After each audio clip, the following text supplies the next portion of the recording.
Assalamualaikum warahmatullahi wabarakatuh. Selamat pagi semuanya. Perkenalkan, nama saya Intan Cahya Wulandari dengan NIM 2190302174 dari kelas C1. Hari ini saya akan mempresentasikan tentang buku kerja Kewirausahaan 2 yang bertemakan tentang bergerak dari sebuah ide menjadi sebuah usaha. Terbagi menjadi 3 buku. Baik, kita mulai presentasinya. Untuk buku yang pertama yaitu mempersiapkan fondasi etika dan juga hukum berbisnis. Untuk nama perusahaannya yaitu Roasted Coffee and Cookies, unit usahanya bergerak di bidang makanan dan juga minuman. Untuk langkah-langkah yang pertama yaitu identifikasi isu-isu etik dan legal yang dihadapi perusahaan baru.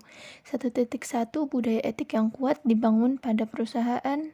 Memilih hasil yaitu mengembangkan kode of conduct yaitu kode etik. Yang kedua, akses modal yang lebih baik, kemudian reputasi merek yang lebih baik, dan juga meningkatkan komitmen karyawan. 1.2 Notaris untuk perusahaan dipilih sesuai bidang bisnis. Notaris untuk perusahaan mengetahui masalah permulaan dan bahwa dia telah berhasil mendampingi pengusaha melalui proses awal sebelumnya. 1.3 Perjanjian pada para founders disiapkan sebagai kesepakatan pendiri.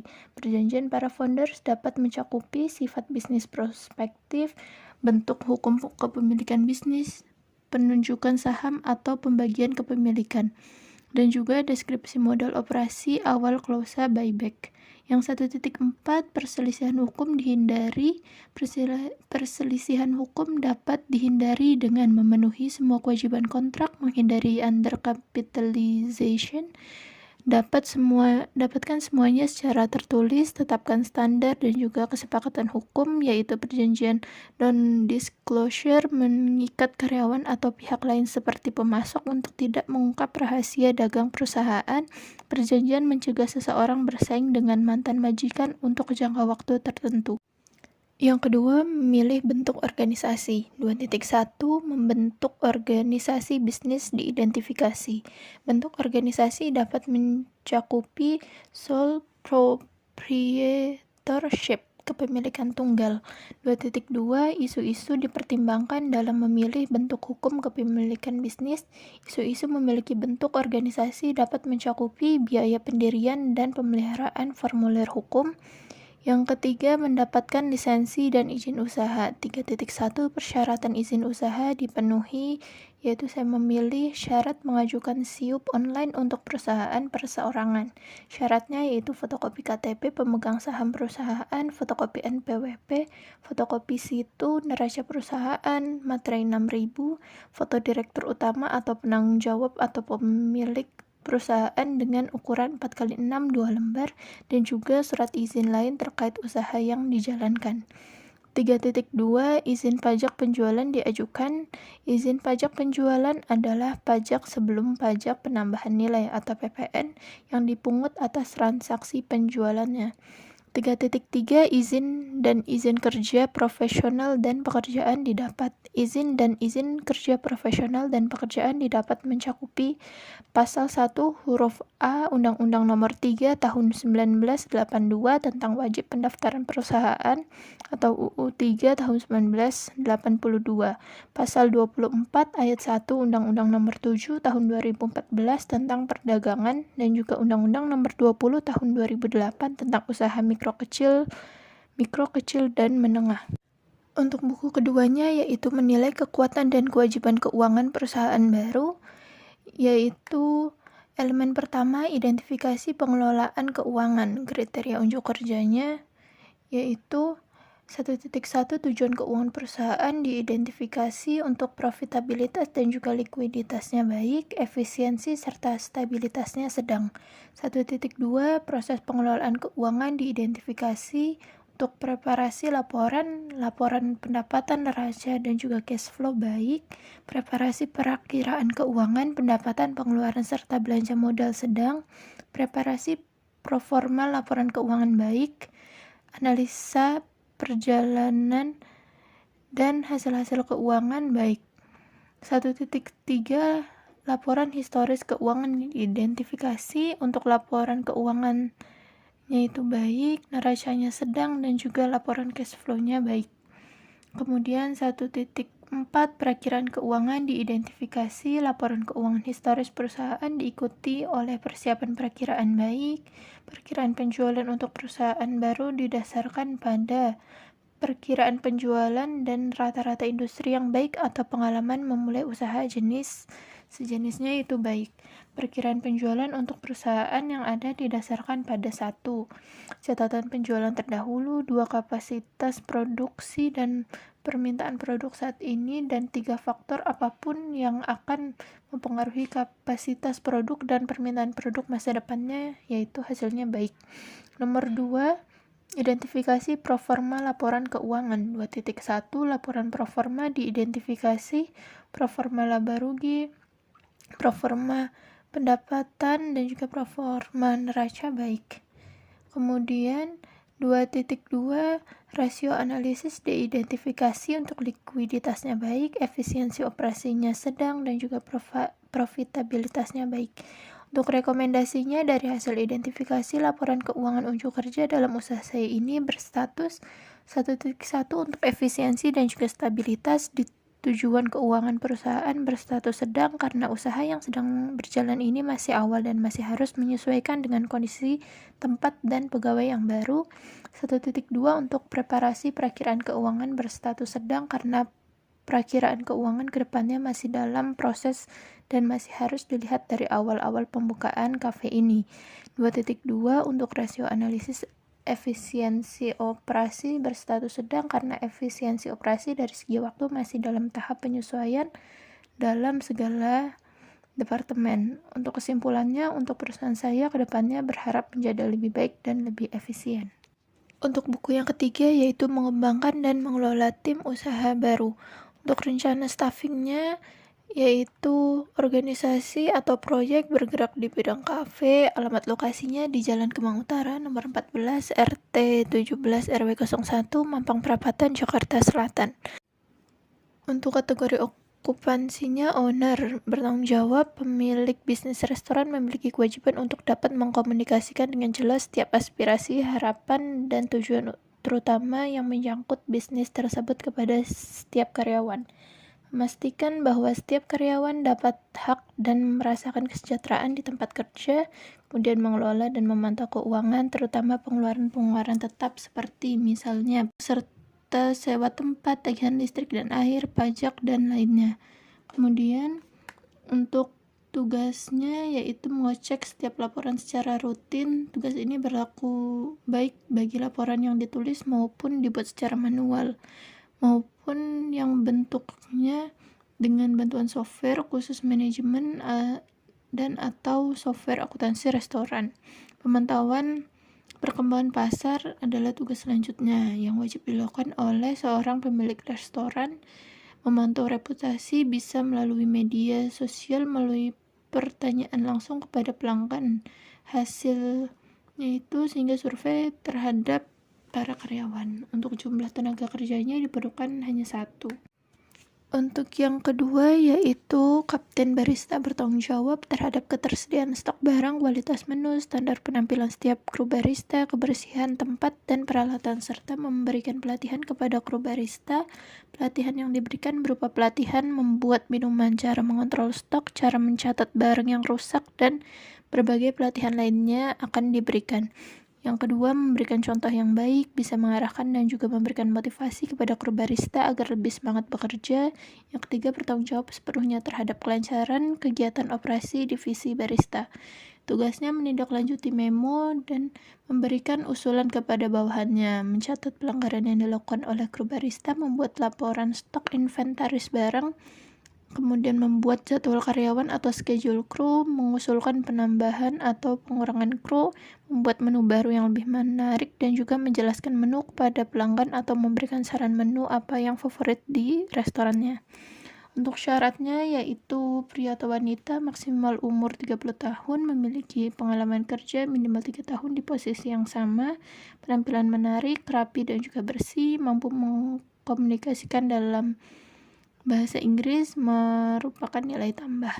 Ramah, komunikatif, rajin, jujur, dan juga disiplin.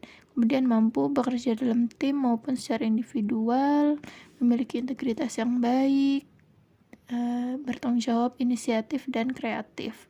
Untuk masa jabatannya itu 2 tahun, kerjanya 8 jam per hari dikali 5 hari. Mulai kerjanya tanggal 20 September 2021, membutuhkan hanya 1 orang dan juga kebutuhan pelatihannya 3 bulan. Selanjutnya adalah barista.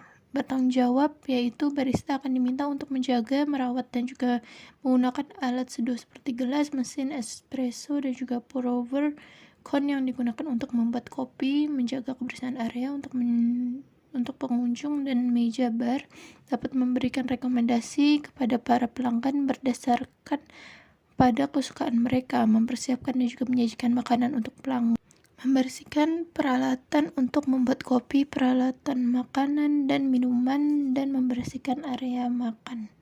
Kemudian untuk tugasnya, barista bertugas untuk menyajikan kopi kepada pelanggan, baik menggunakan metode manual maupun menggunakan mesin pembuat kopi.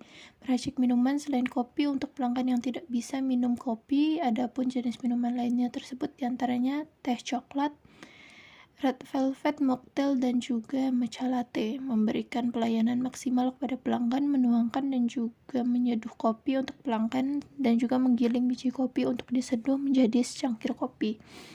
Syaratnya menjadi seorang barista memiliki kemampuan komunikasi yang baik, memiliki semangat untuk belajar hal baru, memiliki kemampuan dalam beradaptasi di lingkungan kerja, bisa fokus dalam bekerja untuk bisa mendapatkan cita rasa kopi yang enak dan juga rasa yang konsisten, bisa membangun hubungan baik dengan para pelanggan seperti menghafal nama mereka ataupun mengetahui minuman apa yang mereka sukai. Untuk pelatihannya yaitu 3 bulan, membutuhkan 4 kru. Mulai bekerjanya tanggal 20 September 2020, untuk jam kerjanya 8 jam kerja dikali 5 hari. Untuk kontrak kerjanya itu 2 tahun. Kemudian ada baker, mengerti cara melakukan manajemen bahan baku membuat roti atau kue, melakukan pemeriksaan kualitas produk dalam melaksanakan identifikasi terhadap barang yang rusak atau sudah kadaluarsa, menggabungkan bahan-bahan dalam sebuah mangkuk kemudian diaduk. Setelah itu menempatkan adonan ke wajan, mengatur suhu oven dan juga memanggangnya, mengatur waktu dan juga mengontrol kecepatan mesin percampuran, cara uap mesin pengaduk sesuai dengan petunjuk yang ada, melakukan pemasaran bahan-bahan untuk membuat roti yang nantinya akan dijual. Kemudian diperlukan serta mencatat inventaris, membantu mengembangkan resep-resep baru dan juga menarik dan populer.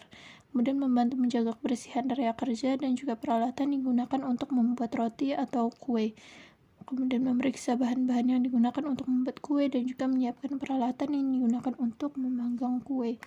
Untuk tugasnya yaitu seorang bakery bertugas untuk mencampurkan dan juga membangkang bahan, menghias kue yang sudah matang, membuat kue dalam bentuk yang sempurna, mempersiapkan kue untuk segera disajikan kepada pelanggan, dan juga mencatat setiap bahan yang sudah habis. Persyaratannya, pria atau wanita dapat menempati pekerjaan menjadi seorang baker, memiliki usaha dari umur 23 sampai 40 tahun, memiliki pengalaman minimal 2 tahun menjadi seorang baker, memiliki riwayat pendidikan minimal SMA atau SMK sederajat, memiliki cara untuk membuat kue dan roti, memiliki kemampuan dalam manajemen bahan baku roti, memiliki penampilan yang menarik, jujur, dan bertanggung jawab dalam pekerjaannya, kemudian dapat memberikan pelayanan yang secara maksimal kepada pelanggan, memiliki kemampuan dalam menggunakan bahasa Inggris akan menjadi nilai plus, bisa mempelajari hal-hal baru seperti membuat resep baru, dapat melakukan koordinasi dengan rekan kerja lainnya, dapat berpikir secara kritis, dapat bekerja di bawah tekanan. Untuk pelatihannya itu 3 bulan, masih membutuhkan karyawan yaitu 3, bisa mulai bekerja tanggal 20 September 2020, 8 jam kerja dikali 5 hari, untuk kontrak kerjanya 2 tahun. Kemudian bagian selanjutnya itu ada cashier, membuat laporan pengeluaran harian, mingguan, dan juga bulanan, membuka dan menutup transaksi penjualan atau resettle, membuat pencatatan atau pembukuan surat tagihan masuk dan juga omset harian, membuat laporan jumlah modal kasir, menyebutkan jumlah uang yang telah diterima dan dikembalikan kepada konsumen. Memberikan uang kembali lengkap dengan struknya serta tak lupa untuk menyebutkan jumlahnya, kemudian mengucapkan terima kasih dibarengi dengan memberikan senyuman. Mencatat barang kosong yang dikeluhkan oleh konsumen, kemudian melaporkannya ke bagian manajer outlet. Meminta bantuan kepada bagian manajer outlet jika terjadi masalah dan juga mereka juga bertanggung jawab terhadap uang setoran. Jika ditemukan adanya uang yang kurang, maka harus segera diganti atau akan dilakukan pemotongan gaji. Seorang kasir bertugas yaitu menyiapkan uang kembalian sebelum outlet buka, menempati lokasi kasir yang telah ditentukan, menghidupkan PC dan program billing restoran, membersihkan kasir dan meja kasir, menyiapkan struk penjualan, form transaksi, alat tulis, dan mengecek telepon apakah sudah bisa digunakan atau tidak, memberikan pelayanan yang baik kepada konsumen. Untuk persyaratan seorang kasir adalah usia minimal 23 tahun, maksimalnya 30 tahun, memiliki riwayat pendidikan minimal SMA, tetapi lebih diutamakan yang lulus SMK pariwisata, memiliki pengalaman kerja sebagai seorang kasir restoran minimal 2 tahun atau keseluruhan bekerja di restoran selama 4 tahun, dan juga lebih diutamakan yang bisa menggunakan bahasa Inggris. Untuk pelatihannya selama 3 bulan, saya membutuhkan 3 orang kasir, bisa memulai bekerja tanggal 20 September 2020. Untuk waktu kerjanya 8 jam kerja dikali 5 hari, dan juga kontrak kerjanya adalah 2 tahun. Kemudian ada waiter dan juga waitress, bertanggung jawab menyiapkan peralatan sebelum bekerja, memberikan pelayanan yang terbaik kepada tamu yang berkunjung, dan juga menjaga area di kafe agar selalu bersih dan juga rapi. Untuk tugasnya menyambut tamu, tersenyum kepada tamu, menawarkan tamu untuk duduk dan juga memesan, memberikan saran tentang menu favorit yang ada di kafe, kemudian mencatat menu, mengantarkan makanan dan juga minuman yang sudah dipesan oleh tamu, membersihkan kembali piring dan juga gelas yang sudah selesai dipakai oleh tamu.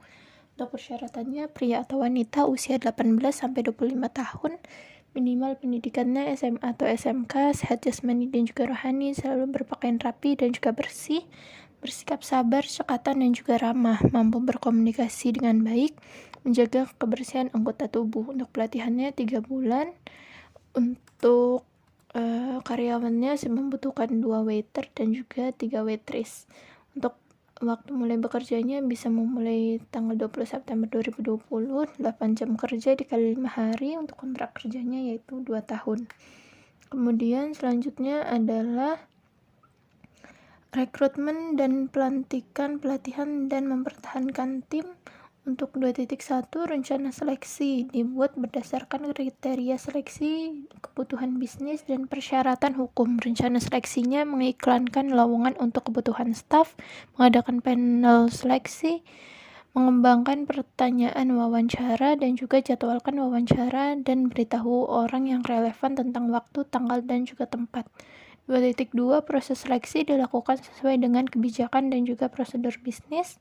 Proses seleksi mencakup proses wawancara dan menilai kandidat berdasarkan kriteria seleksi yang telah disepakati, diskusi penilaian dengan anggota panel seleksi lainnya, menghubungi pengambil keputusan untuk laporan pengambil keputusan, menyiapkan laporan seleksi, dan juga membuat rekomendasi kepada personel senior untuk penunjukan, dan juga melengkapi dokumentasi yang diperlukan sesuai dengan prosedur organisasi dengan memperhatikan kerahasiaan dan juga persyaratan privasi. 2.3, internalisasi atau induksi anggota tim dilakukan untuk menyadari tanggung jawab dan juga persyaratan kinerja dengan sesegera mungkin dan mengambil kesempatan untuk melatih anggota tim yang tidak terbiasa dengan prosedur bisnis.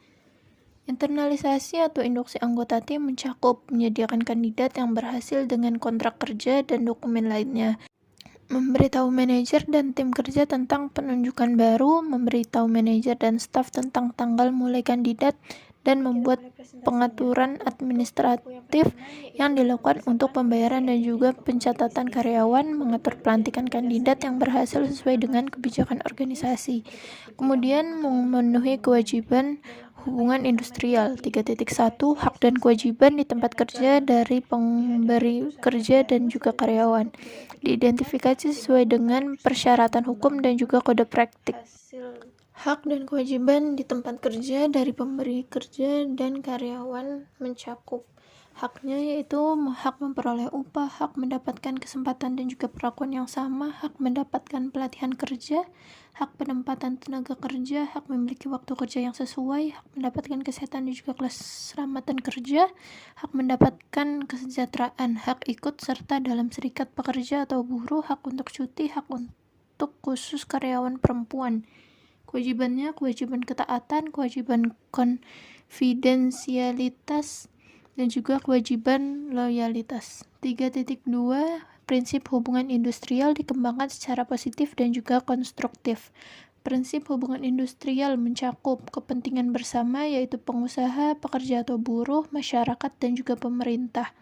Kemudian bekerja secara kekeluargaan, penciptaan ketenangan berusaha dan ketentraman bekerja, peningkatan produktivitas, dan juga peningkatan kesejahteraan bersama. Mengelola staf. 4.1 Alasan pengembangan staf diidentifikasi yaitu efisiensi, konsistensi, mengatasi kelemahan, dan juga kepercayaan diri. 4.2 Strategi dan program pengembangan staf dikembangkan. Yang pertama yaitu memberikan kesempatan pada setiap karyawan untuk menyalurkan ide dan juga gagasan pribadi mereka, memberikan penghargaan atau reward kepada karyawan, mengadakan program pelatihan bagi karyawan. Untuk program pengembangan stafnya yaitu pelatihan, IDP, dan juga pengembangan profesi. 4.3 Pelatihan dilakukan yang pertama yaitu orientasi pekerjaan, in-service education, melakukan pendidikan, dan juga pelatihan untuk fungsi khusus. 4.4 Evaluasi dilakukan terhadap strategi dan program pengembangan staf. Dievaluasi yang pertama, diidentifikasi dan dilibatkan pemangku kepentingan utama dan jelaskan kegiatan dan tujuan pengembangan staf. Tentukan tujuan dan juga pertanyaan evaluasi Anda sambil mengidentifikasi indikator yang akan Anda ukur. Kemudian analisis dan juga tafsirkan hasil untuk dibagikan dan digunakan temuan Anda secara efektif. Kemudian meninjau kinerja tim. 5.1 Hasil kinerja diidentifikasi kesesuaiannya dengan kinerja bisnis. Hasil kerjanya yaitu pencapaian tujuan dan juga sasaran yang telah ditentukan sebelumnya. Efisiensi penggunaan sumber daya dalam menghasilkan barang dan jasa, kemudian kualitas barang dan juga jasa. 5.2 Kompetensi diidentifikasi untuk meningkatkan kinerja tim. Kompetensinya yaitu pengetahuan, keterampilan, dan juga sikap. Peningkatan pergantian staf diidentifikasi, tingkat pergantian stafnya rendah, kurang dari 15%. 5.4 Kekompakan tim diidentifikasi dalam meningkatkan kinerja proyek secara keseluruhan. Kekompakan tim yaitu ada kolaborasi, kerjasama, dan juga kompetisi bekerja sama. Sekian presentasi dari saya, kurang lebihnya mohon maaf. Wassalamualaikum warahmatullahi wabarakatuh.